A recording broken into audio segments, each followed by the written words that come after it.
Hello friends and my lovely viewers. Welcome back to the channel of Neon Safe. Today we will check out the brand new clan of Bloodline. These champions seem both magical and mythical, and I hope they are worth the summoning stones. Let us start by breaking down their skills before we discuss their potential trait combinations.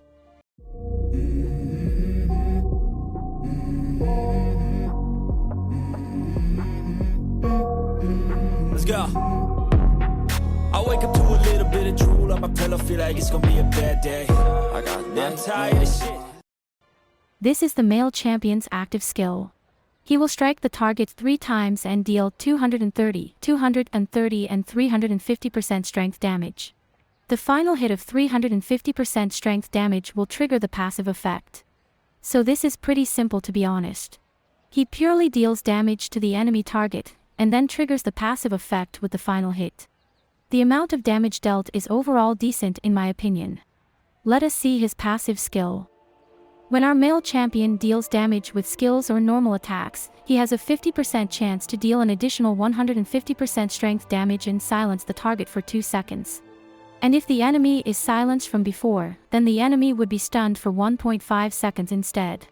By the way, his active skill would with guarantee trigger this effect regardless, which means the active skill deals 230, 230, 350 and then 150% strength damage, plus it lands a 2-second silence effect or 1.5 second stun effect.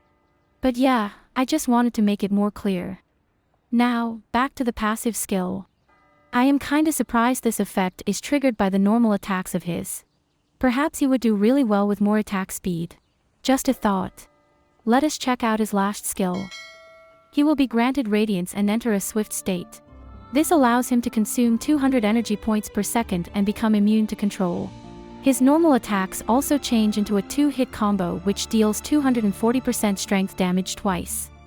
Additionally, the skill damage taken will be reduced by 36% thanks to this swift state.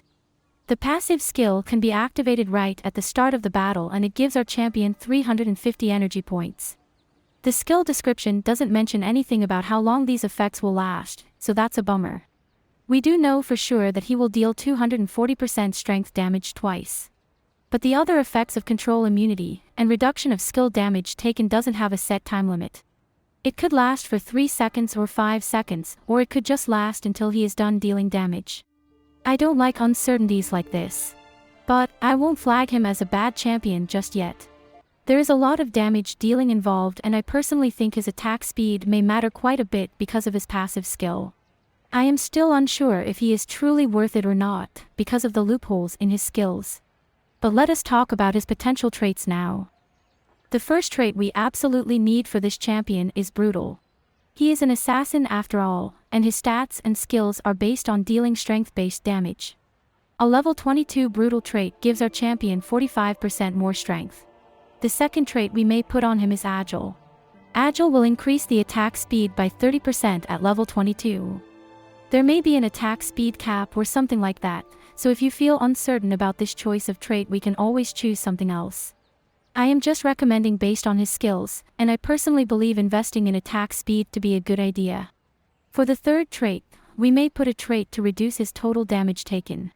Honorable increases the total damage reduction by 25%, and I think this trait may be suitable for him, especially since his ultimate skill also reduces the skill damage taken by a certain percentage. But this is completely up to us if we want honorable or some other defense-based trait. I do suggest having at least one trait with defensive effects on him even if he is an assassin. Now, the last trait could be based on increasing his damage further.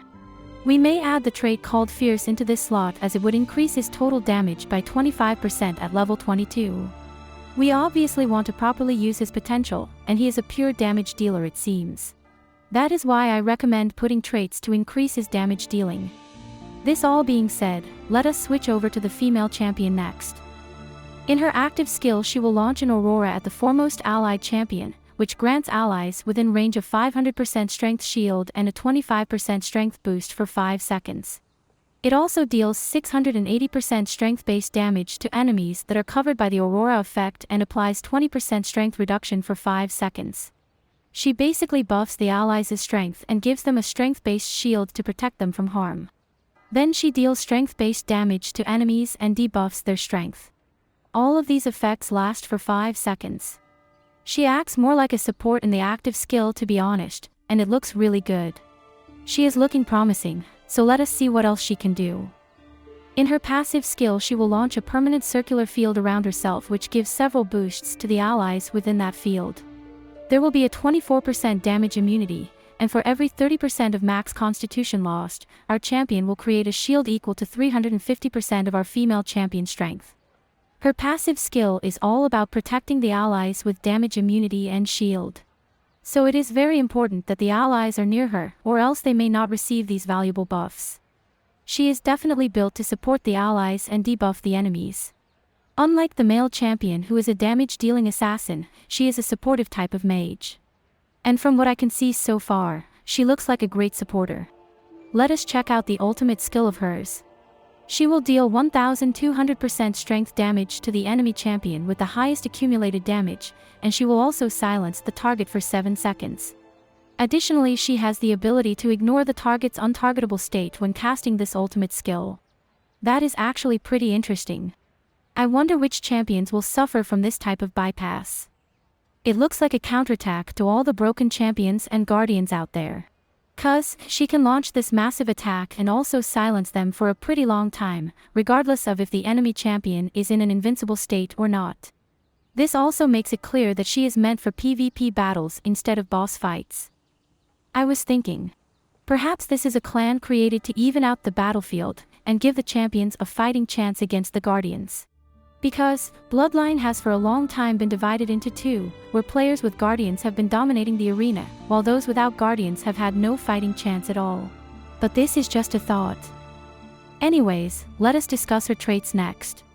We may place Brutal on her since most of her skills are reliant on it. A level 22 Brutal trait gives our champion 45% increase in strength. The second trait we may put on her is Focused.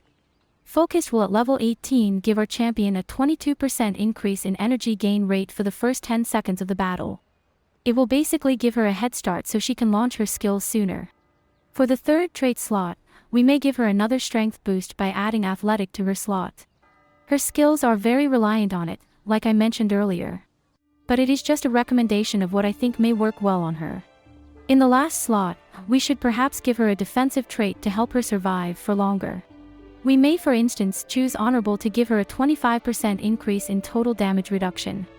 There are other defense-based traits as well, such as Energetic and Scrappy. So in the end, it is completely up to us to decide which one we prefer for this champion. Anyways, now that we are done going through the skills and traits of both of our champions, I wonder, is this a clan worth summoning for? I don't know if this clan can actually compare with the Guardians, and I highly doubt it, to be perfectly honest with you. There were some good parts, bad parts, but also interesting parts which I would personally love to look into. But for the time being, I believe it is more worth it for us to invest our time in summoning stones to gain a Guardian champion. We can achieve way more by having one Guardian champion in our team than having either of these champions in our team. And this is just my own thoughts on the matter. If you still want to try your luck, or if you want to experiment with either the male or female Nordlysar, that's completely alright.